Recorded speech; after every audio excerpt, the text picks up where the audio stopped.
Hello, I'm back. Ba't nangalahati tayo?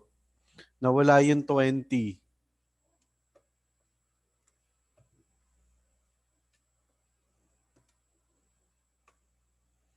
Nawala yung 20. Okay, start na tayo ha. Start na tayo everybody.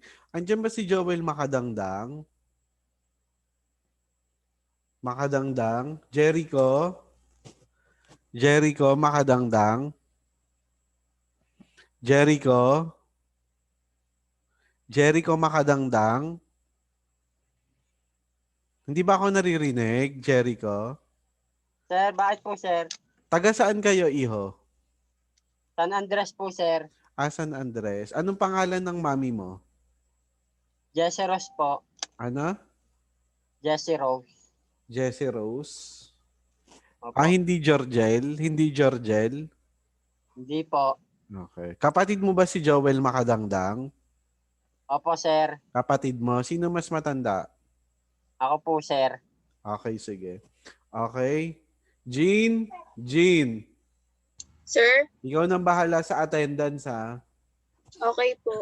Sige. Diskartehan mo na mag-share screen ako. Okay, share screen tayo ha. Okay. So, welcome to the continuation of our topic. This is supposed to be week 6. Week 5 and week 6. Week 5 and week 6. So, punta tayo sa scope and limitation. So, alam nyo na yung statement of the problem. Okay? One major problem. Tapos, 3 specific questions about your major problem. Okay? Ganun lang yon. Okay? Scope and limitation. So, what is your idea about scope and limitation? Anybody? Anybody? Tatawag ako ha. Abigail Adriatico. Abigail? Abigail? Wala si Abigail. Nanonood ng Showtime. May Showtime pa ba? Si ano na lang, Christine Ann Noblesa. Christine! Pakibasa nga, Christine Noblesa. Sir. Pakibasa nga this section. This section discusses the focus of or concern of the study in terms of the specific area to be included in the given emphasis or concentration so that relevant data will be obtained. Moreover, the scope identifies the possibilities to which the study becomes manageable in terms of issues, respondents in time. Moreover, this part distinguishes the constraints of the study by delimiting the topic and term of time. Measurability, availability of subject resources, and ethical consideration, the limitation and delimitation is purposefully identified and anticipated by researcher. Delimitation refers to the areas which the researchers does not intend to include in the study. Where ano to? Limitation. Limitation pertains to the restriction identified by the researcher that may affect the outcome of the study, but over which he or she has little or no control but anticipated Casella and Suevas. Okay, so thank you, Iha. Salamat sa pagbasa. Okay, so pag sinabi nating scope class, it identifies all the possibilities. All the possibilities. For example, yung research natin about LRT, yung mga nalilate dahil sa LRT, ito, ayan, train delay, academic dilemma of young commuters of LRT1. Ano ba yung mga possibilities niyan? Ano yung mga possibilities? Ano yung mga possibilities? Anong mga school lang pwede nating isama dyan? Kasi academic dilemma of young commuters eh. School lang ba sa Manila o gusto niyong idagdag yung school sa Pasay? tsaka school sa Quezon, sa Caloocan. Kasi sakop yun ng LRT 1. O, di ba? Pwede nyo yung mga estudyante nanggagaling ng Quezon City, nanggagaling ng Pasay, nanggagaling ng Caloocan, nanggagaling ng Maynila. Those are the possibilities of your research. Pero ano yung limitation? Pwede nyo sabihin na ang kasali lang sa study ay yung mga junior high at senior high. Okay, sila lang yung kasali. Yung elementary tsaka yung college, hindi sila kasali. Okay, nagets nyo? O ano pa? Ano pa yung possibilities? Ano ba yung possibilities? Ano pa yung possibilities na naiisip nyo? Yung scope class, scope, issues, respondents, and time. Okay? O what about your respondents? Mga estudyante lang ng Quezon City, Caloocan, Manila, Pasay. Tapos ang gusto nyo lang is junior high school tsaka senior high school. Hindi kasama ang elementary, hindi kasama ang college. O ano pa? Oras. Pwede nyo sabihin yung mga nagtatravel lang tuwing umaga. Tuwing umaga, mula alas 5 ng umaga hanggang alas 9 ng umaga. Yung alas 10, yung sasakay ng alas 10 sa LRT, hindi nyo na isasama sa research yun. Kaya magsasurvey ka lang mula alas 5 ng umaga hanggang alas 9 ng umaga. Yung mga alas 10, yung mga panghapon, pantanghali, hindi mo na yun isasama. Okay, yung mga pang-umaga lang isasama mo. Ang tawag natin doon ay scope. Okay. Yung mga delimitation, yung mga hindi mo na isasama sa study. Yung mga sasakay ng alas 10 hanggang hapon, hanggang gabi, hindi na sila kasama. Ang tawag natin doon ay limitations. Okay, nagets nyo ba, class? Nagets nyo ba? Wala akong kausap, 55 kayo, walang sumasagot. Wala? Wala. Opo, sir. Ayun, okay. Opo. In constructing your scope and limitation class, scope and limitation, okay.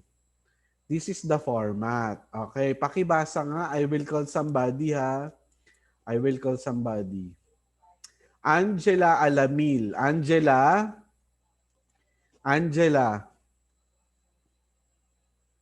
Angela Alamil. Wala. Wala si Angela. Nanonood ng Prima Donnas. Si ano na lang. Hana Abigail Anore. Hana, Sir, pakibasa nga. Content. a brief content Content. of the scope and delimitation. Okay. A brief statement of the general purpose of the study, the subject matter and topic studied and discussed, the local of the study where the data were gathered or the entity to which the data belong, the population or universe from which the respondents or participants were selected. This must be large enough to make generalizations significant. The period of the study, which includes the time, either months or years during the data were gathered. Limitations of the study include the weakness of the study beyond the control of the researcher. The weakness spring out of the inaccuracies of the perceptions of the respondents. Okay. So, thank you, Iha. Okay, thank you, Iha. So, in making your scope and limitation, okay, in constructing your paragraph, you have to tell your readers yung statement or general purpose ng study mo, ano yung pag-aaralan mo, local of the study, saan ba? Sa Maynila ba? Sa Cebu ba? Sa Davao ba? In this case, dahil ang subject natin ay yung mga bumabiyahe sa LRT, dito lang tayo sa NCR. Most probably sa Maynila, Caloocan, Quezon City at Pasay. Kasi yun yung sakop ng study mo. LRT1. Oo, ng LRT1. Kung gusto mo naman, gawin mo pang limited, ang isasama mo lang ay Caloocan, Pasay, at Maynila. Hindi mo nasasama yung Quezon City. Kasi masyado yatang madami yung magiging respondent mo pag sinama mo pa yung Quezon City. Yung population of our universe. Okay, sino yung mga pinili mo? Sino yung mga pinili natin, class? Anong grade? Anong level yung pinili natin? Junior high tsaka senior high school Okay, po. junior high at saka senior high. Okay, limitation. Gaano ka katagal magsa-survey or magre-research? Buong taon ba?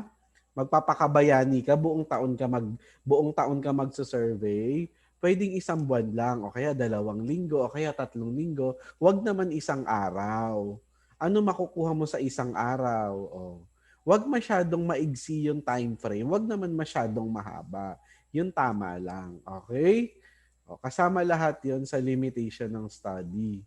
Okay? Kasama lahat yon sa limitation ng study. Okay? Ano pa? O, eto. O, let's have an example. Pakibasa nga yung example ng scope and limitation.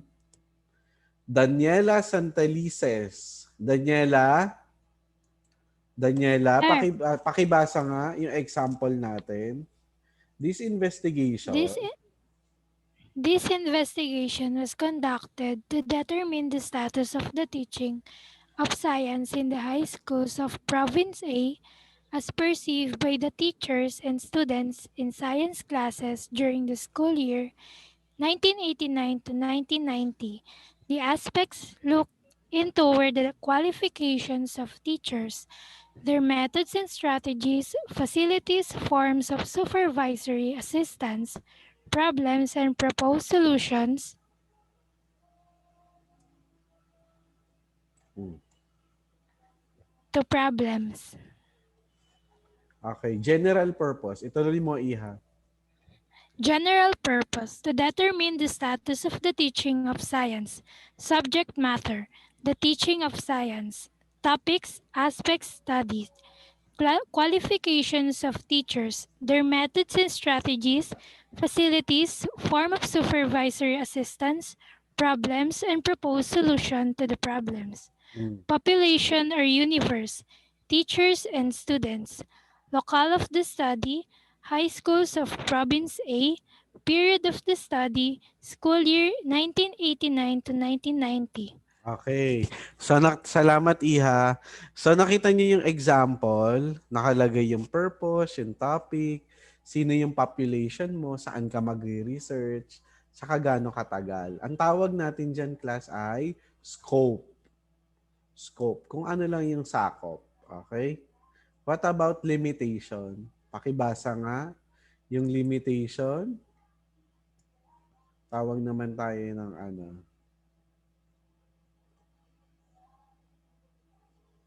Ray John Dador. Ray John, nandyan ka ba, Ray John? Yes, sir. Okay. Ray John, anong pangalan ng mama mo? Jovelyn po. Jobeline, hindi Marilyn? Hindi po. Hindi Marilyn. Okay, sige. The limitation, basahin mo. Limitations for the study include possible sampling bias, or students volunteered to participate in the study, and those who volunteered may have already been comfortable with web. Based instruction, awarding continuing education credit may not have been an effective incentive for undergraduate students to participate in the study. Awarding academic credit may have reduced attraction over the course of the study. Okay. So, okay. Thank you, Iho. So, yan yung example ng limitation. In studying, magkakaroon kayo ng ganyan. For example, ano ba, pag sumasakay ng LRT, ano yung mga limitation natin? Lahat ba mabibigyan mo ng ano? Lahat ba matatanong mo kung nalilate sila pag sumasakay ng LRT?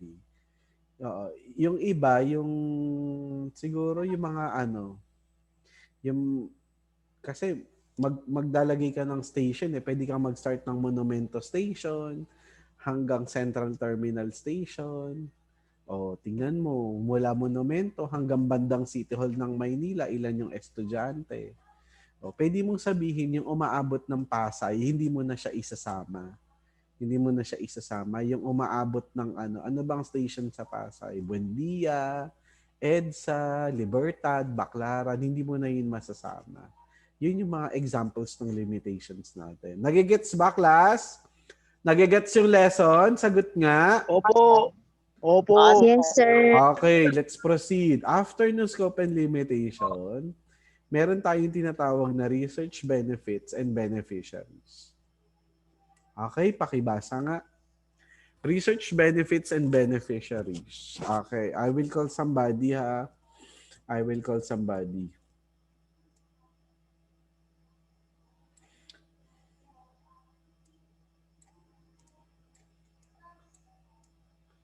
Si Nicolas Serafines nandito ba? Si Serafines? Wala. Nag-ML? Nag-ML ba si Nicolas? Kaya wala ngayon.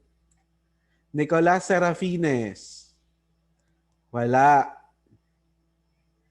Nicolas Serafines? Wala. Okay. Si ano na lang?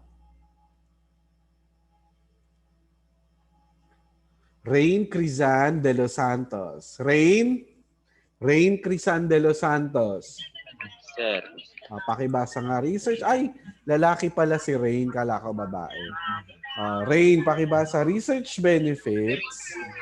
Research benefits and beneficiaries are mentioned in significance of the study. The section identifies the people or institutions who will benefit from the findings of the study.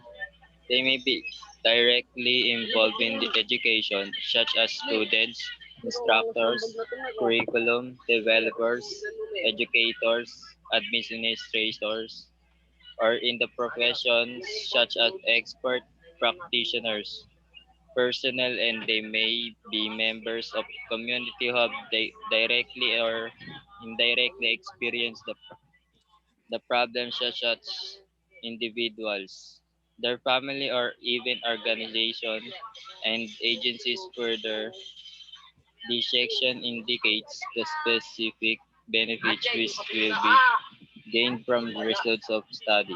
The significance relates to the growth of knowledge, to verification or validation of existing knowledge or practice, to development of new knowledge. Okay. Thank you, Iho. Rain. Thank you, Rain. So, yung research benefits and beneficiaries class, in simple terms, this will just involve who will benefit from your study. Sinong makikinabang? Okay. Who is of advantage to your study? Okay. Sinong makikinabang sa study niya? Pwedeng organization, group of people, institution, o in case dun sa LRT, dun sa research natin about LRT, sa palagay nyo, sinong makikinabang? Sinong makikinabang? Sino pwedeng gumamit ng research study na gagawin ninyo tungkol dun sa LRT? Kanino natin pwedeng ipabasa?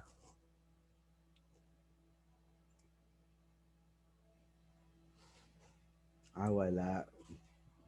Okay. So, pwede niyong ipabasa yun sa LRTA Administration, Light Rail Transit Administration, so that next time, if you found out na maraming nalilate kasi ang bagal ng LRT, late dumating yung train, ang konti ng train, laging siksikan, they could what? They could change their service or they could improve their service. Okay. Okay, in constructing your research benefits and beneficiaries, it should contain the 3. Okay? It should contain the 5. Okay, it should contain the 5 parts. Okay, 5 parts. Pakibasa nga tong 5 part na to. Tawag ako ha. Micaela Mangubat. Micaela, nandyan ka ba? Micaela? Yes, sir. Pakibasa nga, number 1. The rationale. The rationale, timeliness, and the relevance of the study. The rationale gives reasons for the beneficiaries of the study. Timeliness is suitable of the study to the beneficiaries. All of these go around the relevance of the study to the beneficiaries. Okay. Ano pa? Number 2. possible solution to existing problems or improvement to unsatisfactory conditions. It must also explain how the beneficiaries will understand the problem of the study and will soon maximize the recommendation of the study in the end. And number three. Beneficiaries and how they are going to benefit. Beneficiaries are individuals, groups, or communities who may be placed in a more advantageous position on account of the study. It may include future Plans. plans, plans or interventions to correct the weaknesses or strengthen the purpose of the study. Possible contribution to the fund of knowledge. Beneficiaries are also sources of knowledge which is anticipated and considered by the researcher. Possible implications are the possible causes of the problems discovered, the possible effects of the problems, and the remedial measures to solve the problems. It can also be a good points of a system which ought to be continued or to be improved if possible. Okay, salamat Iha. O, dun sa research natin about dun sa LRT, ang makikinabang dun yung LRT administration. Pwede nilang i-improve yung service nila. Sino pa yung makikinabang? Yung bang research natin sa LRT1, pwede bang gamitin yun sa MRT tsaka sa LRT2? Pwede ba? Opo. Okay. Pwede siyang gamitin. Possible. Oo, possible din siyang gamitin. Kunyari, ginawa sa LRT1, pwede rin sa susunod na panahon, may research din sa LRT2, lalo na sa MRT, di ba? O, di ba dati ang bagal-bagal ng MRT, ngayon binilisan na yung takbo. Dati nagkumakalas-kalas yung mga tren. Doon, 'di ba, nagkumakalas sila, ang daming tumitirik na tren, umaapoy, umuusok, 'di ba? Pero ngayon nag-improve na because of the studies conducted and the researchers conducted. Okay, so let's have an example of the significance of the study. Ang title ng research ay Psychological Stress, Related Health Problem of the Elderly in the Home for the Aged. Ang title ng research ay Psychological Stress. Saang lugar? Sa Home for the Aged. Sa Home for the Aged. Hindi sa bahay ampunan ha. Hindi sa bahay ampunan, hindi din sa mall, kundi sa Home for the Aged. Sino mga kasali? Mga elderly. Mga elderly, hindi mga millennial, mga elderly. Ano ang titignan? Hindi customer service ha, psychological stress. Tignan nga natin yung example. Let's have an example of psychological sample of ito yung example ng significance of the study. Pakibasa nga. Tatawag ako, 59. Boticario, 59 na. Ang dami natin. 60 tayong lahat ngayon. Nakikita nyo, participant, 60. Sige nga, pakibasa nga. Si ano na lang. Si John Ray. John Ray, ba't dalawa account mo? John Ray Inglesa, bakit dalawa account mo? Naka-smurf. John Ray. John Ray. John Ray. John Ray. Ayaw ni John Ray. Si ano na lang, Juliana Francisco. Juliana, pakibasa nga. The institution. Juliana. Wala si Juliana. Nanonood ng Marimar sa TV5. Nanonood siya ng Marimar. Si ano na lang, si Rio Marie Conanan. Rio Marie.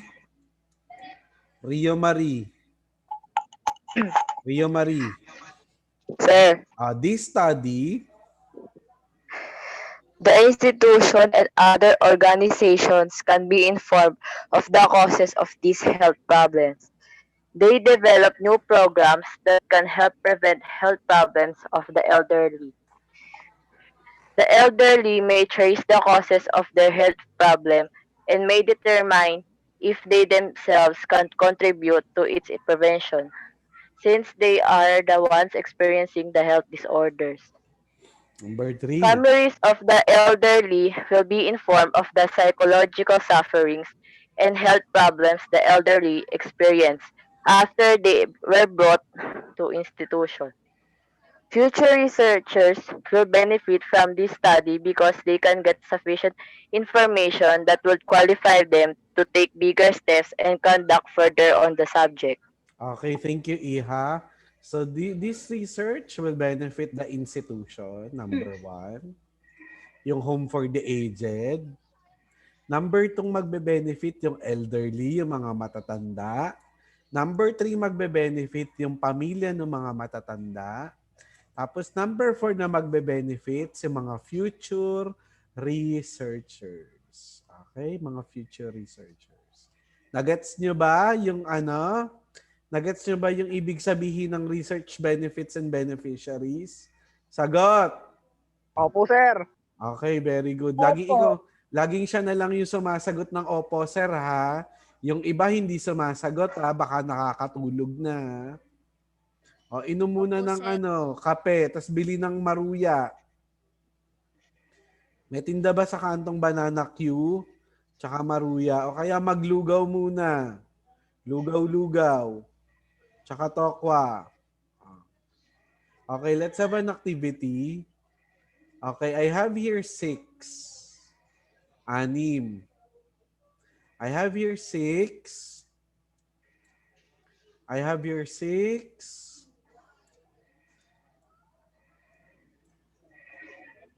Okay, I have here 6.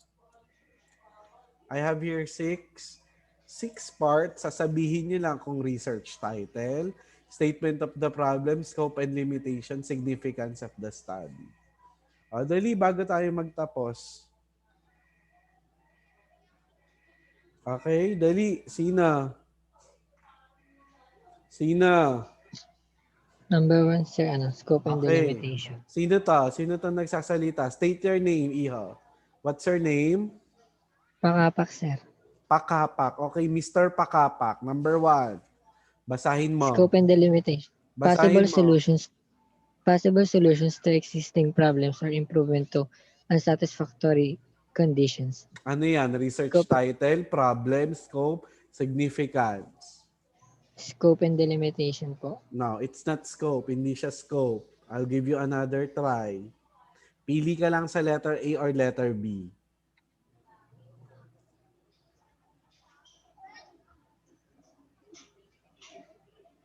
Research, Ano? sir. Okay, it is more like a research title. Okay, letter A. Number 2. Sino gusto?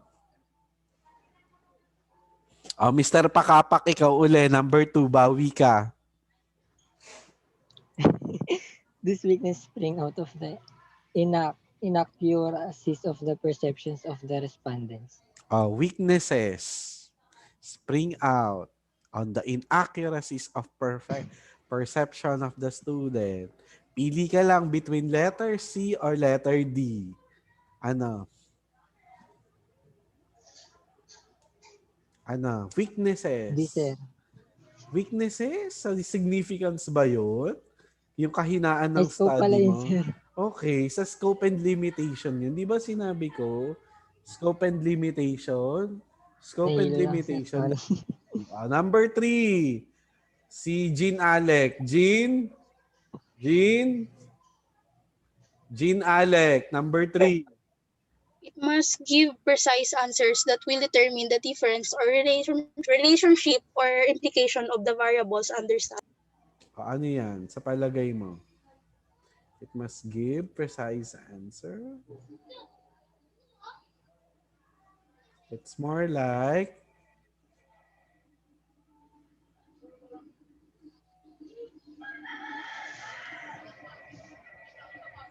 Ano kaya yung number 3? It must give precise answer that will determine the difference or relationship Kuya. or implication of the variables under study. Okay, Jean, pili ka, research title or statement of the problem. It must give precise answers. Kapag may answer, dapat Statement merong... of the problem po. Okay, correct. Boticario, correct. Statement of the problem. Okay, number 4. Sino? Andiyan ba si Dabayan? Dibayan? Si Dibayan yung maganda yung boses. Wala ata siya ngayon. Si Dibayan. Si ano na lang? Jairel? Jairel Regala. Jairel. Nandiyan ka ba, Jairel? Jairil? Jairilson? Jairil? Wala. Si ano na lang? Espanyola. Jasmine Espanyola. Jasmine. Wala. Nanood na sila ng Prima Donna. Okay. Naka-join sila pero nanonood sila ng Prima Donna. Sino to? Sino yung sasagot? Sino yung sasagot? Wala? Okay. Si ano na lang? Daniela Udan. Daniela? Wala rin. Nanonood ng Marimar sa TV5. Nanonood ng Marimar sa TV5.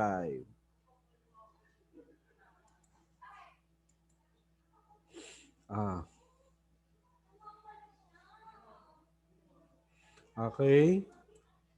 Sino? Boticario, ikaw uli. Jean? Ano lang, sir?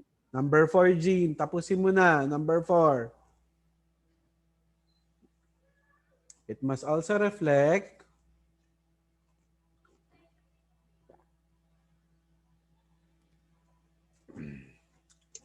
It must also reflect the variables under study.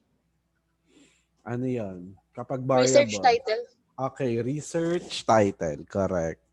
Okay, ako sa number 5. Ako na sasagot. Nakakahiya naman dun sa mga nanonood sa TV5. Number 6 ako, sir. Sige, makadangdang. The rationale, timeliness, or relevance of the study. Letter D, significance of the study. Ikaw na, Iho. A brief statement of the general purpose of the study, scope and delimitation. General purpose of the study. Okay, so scope and limitation. Okay, so that's it. So tomorrow, sa practical research natin, manonood kayo ng YouTube, tapos screenshot nyo. Tapos kung anong oras yung screenshot nyo, kung 3 minutes, 2 minutes, 5 minutes, 6 minutes, 8 minutes, ilagay nyo yung time ng screenshot nyo, ha. Ilagay nyo yung time. Dapat iba-iba kayo. Tapos nakalagay yung pangalan ninyo. Pagkatapos manood ng video at magpasa ng attendance kay Boticario, kay Miss Boticario, sasagutan nyo yung long quiz, written work, long quiz 2. Yung mga hindi pa nagsasagot ng performance task, sasagutan nyo. Malinaw ba lahat? Sir, Malinaw? i-PPM po namin kay Miss Boticario. Hindi, dun sa GC, hindi nyo siya i-PPM. Dun sa Direct GC na po lang. doon sa GC. Oo, sa GC lang tayo magpo-post. Thank you po. Sa GC lang tayo. At sagutan ang written work at ang long quiz 2 pagkatapos manood ng video. Okay, may tanong pa ba? Kung wala ng tanong, sige, i-end ko na. Stop share tayo. Stop sharing. Okay? So, kita-kita tayo sa reading and writing class. Okay? See you next Tuesday on practical research. See you next Tuesday. Mamaya, reading and writing naman. Jean, yung attendance, pakisend na sa GC. Okay, Jean? Jean. Okay po. Okay, bye-bye.